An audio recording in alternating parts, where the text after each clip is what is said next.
Hey, I'm Dina Moses, and in this video I want to show you how to start your pattern weft in monk's belt. Alright, so I've got my my plain weave, my tabby weft, which is on the shuttle already attached, and I want to start with the pattern. And remember, you always, first row is going to be your tabby, and now I want to start the pattern.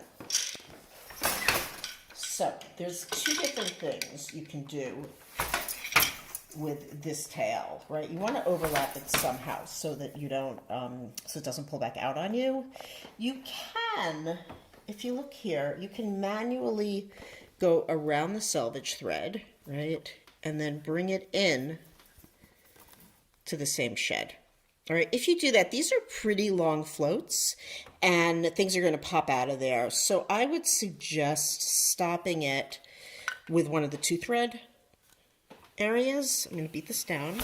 Now, in general, because I don't really like looking at these tails, I cut them off, but because this might pull back on me, and then if it pulls back, I'm in one of the big holes, I'm going to leave this hanging until after it gets washed.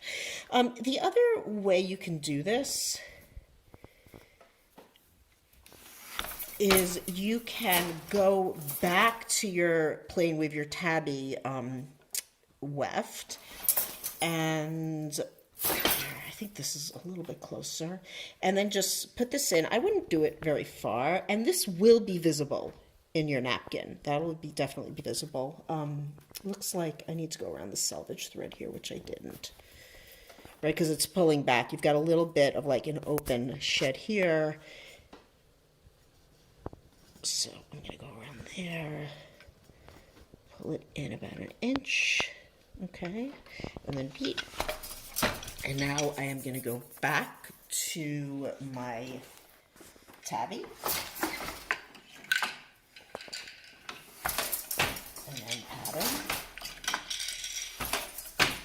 Oops, wrong pattern.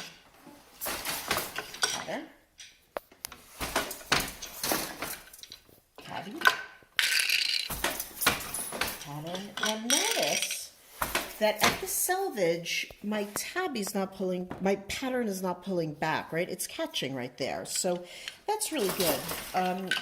Where you're gonna have, I'm just gonna switch to, after this throw, to the other tabby, to the other pattern treadle, right? So I'm gonna throw tabby and to the other one.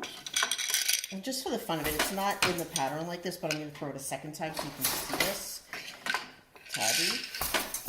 Okay, so here, if I were to throw this, right, see, it pulls all the way back to here, and that's really too much. And you could deal with it by having a floating selvage. The number of times that happens in each napkin is pretty small. So, you know, the floating selvage, if you put in, it's there for the entire piece. You don't just have it for the little place where this goes in. So I would much rather do this manually. So my selvage thread is in the down position. So I'm just going to take the shuttle and I'm going to go under it, throw this back, and now it's catching and it'll stay there. Put that down.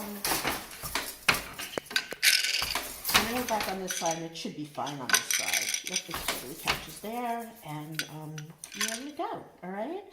So happy monk's belt, happy weaving, and thanks for joining me.